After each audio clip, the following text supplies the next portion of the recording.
Fringe benefits according to the IRS. A fringe benefit is a form of pay for the performance of services.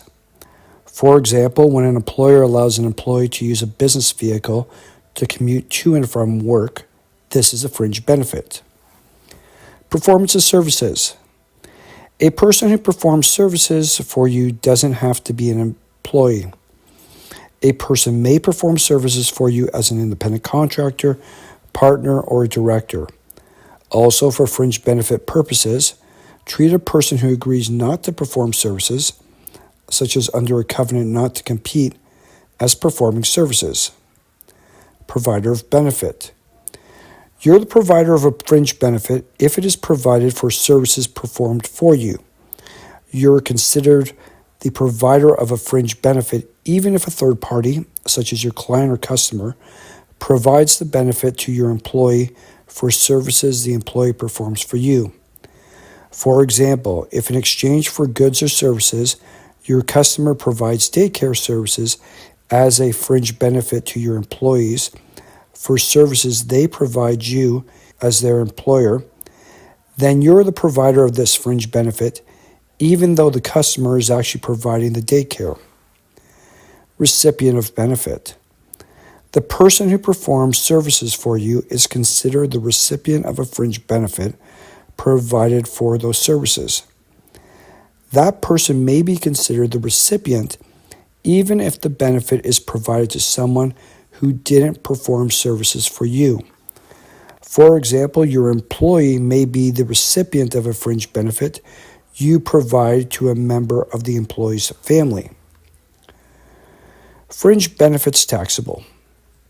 Any fringe benefit you provide is taxable and must be included in the recipient's pay unless the law specifically excludes it.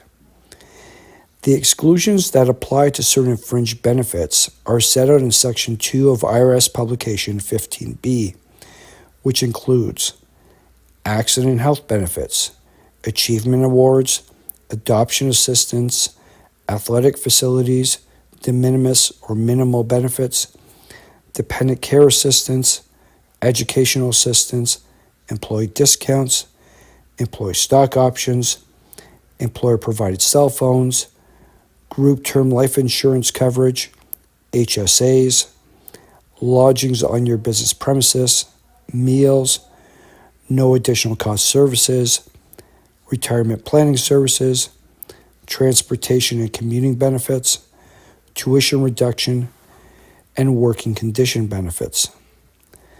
The position of the IRS is that any benefit not excluded under the rules discussed in IRS Publication 15B, Section 2, is taxable, including taxable benefits and pay.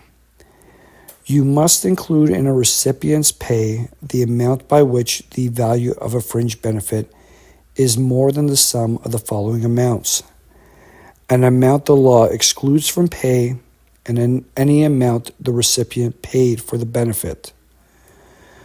The rules used to determine the value of a fringe benefit are laid out in Section 3 of IRS Publication 15B. If the recipient of a taxable fringe benefit is your employee, the benefit is generally subject to employment taxes and must be reported on Form W-2 wage and tax statement. However, you can use special rules to withhold, deposit, and report the employment taxes, which are set out in Section 4 of IRS Publication 15B.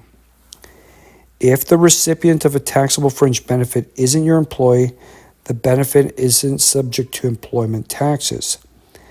However, where the recipient is an independent contractor, the information must be reported on IRS Form 1099 NEC, whereas if the recipient is a partner, the information must be reported on Schedule K1, Form 1065, Partner's Share of Income Deductions Credits.